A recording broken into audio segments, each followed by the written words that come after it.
Hello everyone, we're in Reputation.com right now. Currently, I've logged into the dashboard, and on the navigation bar here, there's reviews, requests, surveys, social, operation, and reports, reputation score. So some of you recently had questions on reports and what reports you should be looking at and reviewing. So a couple things that we should probably be looking at is the summary reports. In the summary reports, there are two reports, the executive summary and the quick summary report. So when you're having a meeting with your team, we should be looking at the executive summary report. That particular report is going to give you a quick overview. I defaulted to the previous month. The reason I do that is it looks at the actually past couple months, and then it'll give me a snapshot of the past year and give you a nice little graph so you can see your trends. So as soon as the screen loads, I'm going to show you how to do a couple things, but in what we're looking at. However, if you wanted to print off this report once it loads, you'll hit the PDF, download a PDF button, and then this other screen will pop up. And then here's where you'll actually print off the report. Here's where you'll actually download the report so that you can share it with your team. Pretty simple, not rocket science. So let's go back to Reputation.com and see if we have loaded here. So, okay. So we've been talking about Arlington Heights today, and how they're trending and how they're doing. So let's see how they're doing. A couple things that this report's going to tell you is your reputation score. What is your reputation score? Well, the reputation score kind of tells you how you're trending in the market, kind of tells you what you're doing on all site directories, including Facebook, Google, Dealer.com, DealerRater, etc.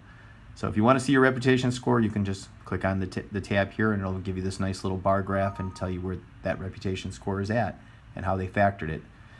So what we're going to look at is overall the past month for Arlington Heights. You have 121 reviews, 4.7 rating, 692 reputation score. Industry average is 488. However, we're not average, so we need to be better than average. We need to look at hitting a benchmark of around 700 to 1,000. So some of your stores fall below the benchmark of 48. We should never do that. We should always be above that, because ultimately we are better than that. The difference in Jody's store is they ask for reviews, and we need to do the same. They ask for many reviews in many different ways. They do it by email, they do it at time of delivery, they do it after delivery, but they're always asking. And you can see this simply by looking at January. They solicited 121 reviews, 4.7 overall rating. 4.7 is what we strive for at all stores. December, 194, 96% positive, 4% negative, 4.8. Overall, the past 12 months are at 4.5. So let's look at their average. Here we go from last year, February, to currently last month.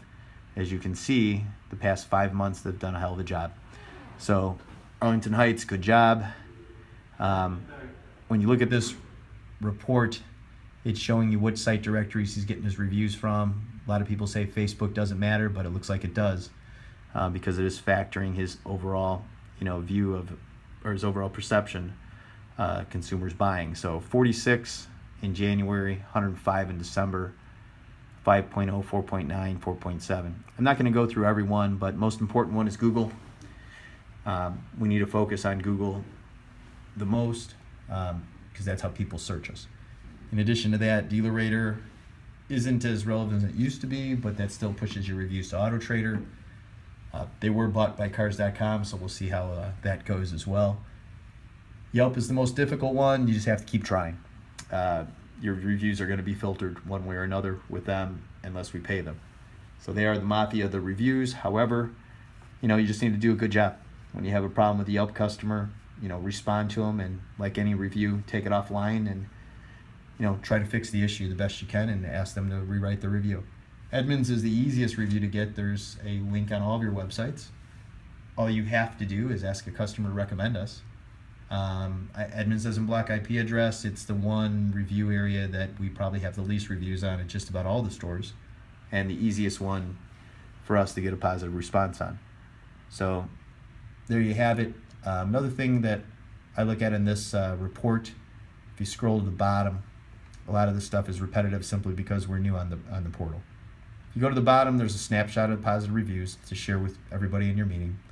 There's also a snapshot of negative reviews that are good for training.